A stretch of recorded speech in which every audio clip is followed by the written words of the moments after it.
नमस्कार, हेल्थ 24 में आपका बहुत बहुत स्वागत है। मैं हूं पल्लवी झा। एक रिपोर्ट कहती है कि 1 मिनट में 40 लोग अपनी हंसती खेलती जिंदगी अपने हाथों से ही खत्म कर देते हैं।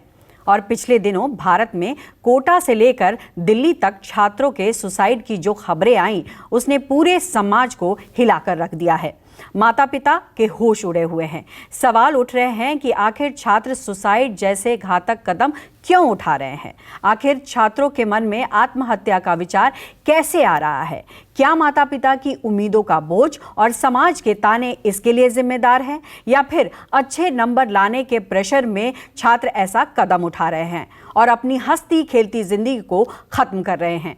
तेजी से बढ़ रही इस कम्युनिटी में जिस तरीके के इश्यूज दिख रहे हैं, कैसे इसे रोका जाए, ये सबसे बड़ा सवाल है। ऐसे में छात्रों के लक्षण क्या है, आज देश के जाने माने डॉक्टरों को सुनिए। इसीलिए हमने आज ये टॉपिक चुना है, क्योंकि इस वक्त जगह जगह एग्जामिनेशंस हो रहे हैं और ऐसे में बच्चों के साथ साथ माता पिता भी टेंशन में हैं। हमारे साथ इस टॉपिक पर बात करने के लिए बहुत ही खास मेहमान हैं। तो सबसे पहले आपको परिचय करा देते हैं। डॉक्टर दीपक रहेजा देश के जाने माने साइकेट्रिस्ट हैं। मेंटल हेल्थ के क्षेत्र में 20 साल से ज़्यादा का अनुभव है। मेंटल हेल्थ के क्षेत्र में कई अवार्ड से भी सम्मानित किया गया है। मानसिक समस्याओं को लेकर जाना माना नाम है।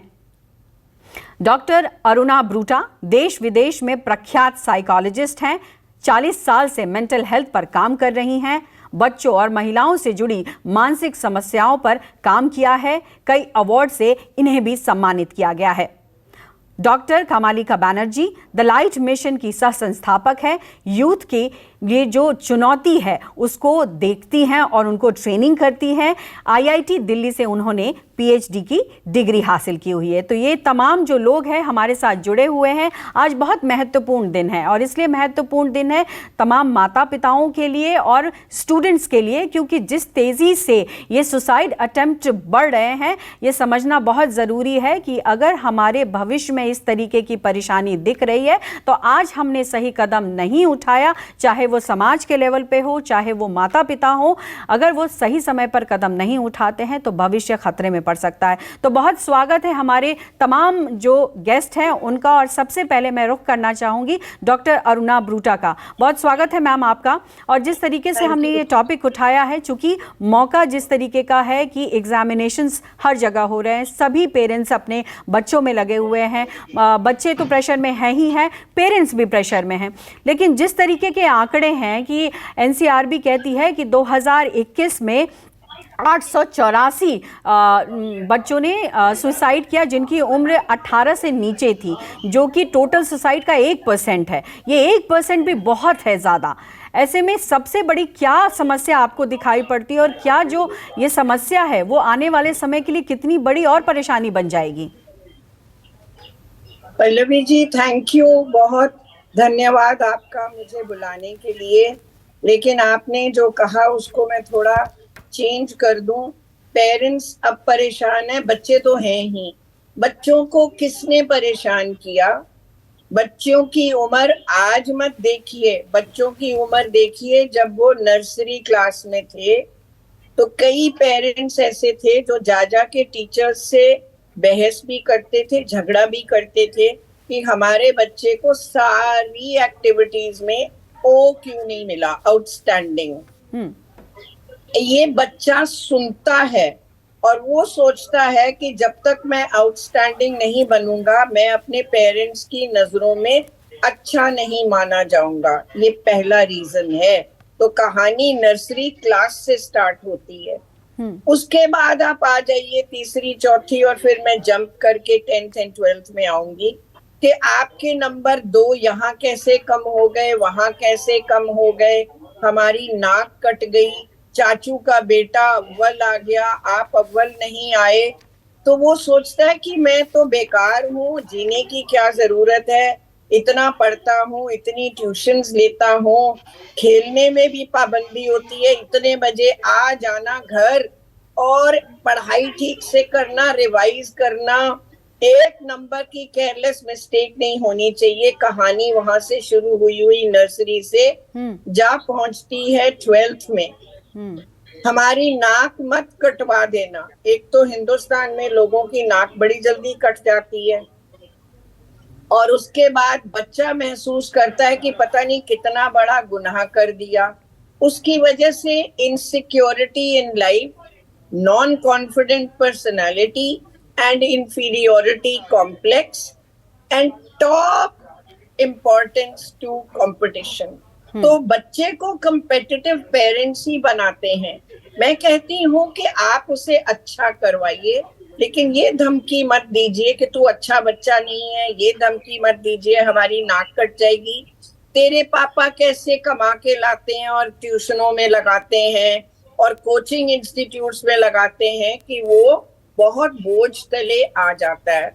जब एक भी मंथली टेस्ट होता है या वीकली टेस्ट होता है जिसमें नंबर कम आते हैं, तो बच्चे का मन करता है इतना पढ़ लिख के अगर इतने कम नंबर आए हैं तो जीने की क्या जरूरत है। यानी आप कुल मिलाकर कहीं ना कहीं माता पिता का जो प्रेशर होता है उसकी तरफ संकेत कर रही हैं कि अगर थोड़ा माता सा पिता टीचर्स का भी। जी, तो बिल्कुल थोड़ा सा देखिए टीचर्स का भी कहीं ना कहीं यही बात है कि ये शुरुआत अगर घर से हो रही है, समाज से हो रही है, और ये प्रेशर अगर बच्चे पे आता है तो इस तरीके के कदम उठाए जाते हैं। तो ऐसे में मैं समझना चाहूँगी आपसे ही कि किस तरीके से इसको टैकल किया जाए, क्योंकि बहुत सारे पेरेंट्स का ये मानना है कि हम अपने बच्चों को कुछ कहते भी नहीं हैं, ना हम प्रेशर देते हैं, बावजूद इसके बच्चे प्रेशर में होते हैं। टीचर भी कई बार कहती हैं हम भी प्रेशर नहीं डालते हैं। तो ये जो पढ़ाई को लेकर के जो एंजाइटी बच्चों में डेवलप हो रही है उसका बड़ा कारण तो आपने बताया, लेकिन और क्या ऐसे कारण है जिससे कि बचा जा सकता है? तो ये सिर्फ एंजाइटी बन के रहे तो भी प्रॉब्लम है, लेकिन सुसाइड तक कैसे पहुंचे हम ये नहीं देखते कि फैमिली हिस्ट्री में कोई इस तरह के केसेस हैं जिन्हें मूड स्विंग्स हैं, जो मेनिया में आ जाते हैं, जो बहुत जल्दी मूड को काबू नहीं कर पाते। उनको अगर हम डायग्नोज करें तो हम ये देखते हैं कि जेनेटिक हिस्ट्री भी होती है। कई बच्चे हैं जिनके नंबर नहीं आते, सब सुसाइड नहीं करते, वो करते हैं जिनकी प्री डिस्पोजिशन है। प्री डिस्पोजिशन है मतलब कुछ करने की गलत या कुछ होने की गलत संभावना है। तो मैं कहती हूँ अगर आप देखें, किसी को गुस्सा बहुत आता है और प्यार भी बहुत आता है। कोई व्यक्ति जो है वो जल्दी एंजाइटी में आकर और बहुत सिगरेट या ड्रग्स लेने लग जाता है। चाचू है, दादू है, नानू है, ताऊजी है, मामू है, तो उसमें जेनेटिक हिस्ट्री का भी रोल होता है। बिल्कुल। तो इस तरह से जो मैं पहले आपको साइकोलॉजिकल कारण बता रही थी, उन कारणों से तो फिर सब बच्चों को सुसाइड करनी चाहिए। ऐसा क्यों होता है कि इन्हें गिने करते हैं? तो वहां पे हम देखते हैं माहौल क्या है, वहां पे हम देखते हैं इंफीरियोरिटी कॉम्प्लेक्स कितना है, लेकिन सबसे ज्यादा हम देखते हैं कि जेनेटिक हिस्ट्री का क्या प्रभाव पड़ रहा है। क्या इस बच्चे को दवाई की जरूरत है?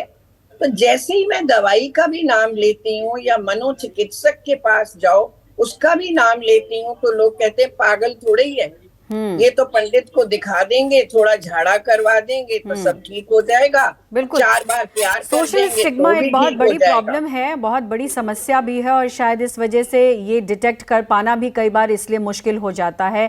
और इसी बीच में मैं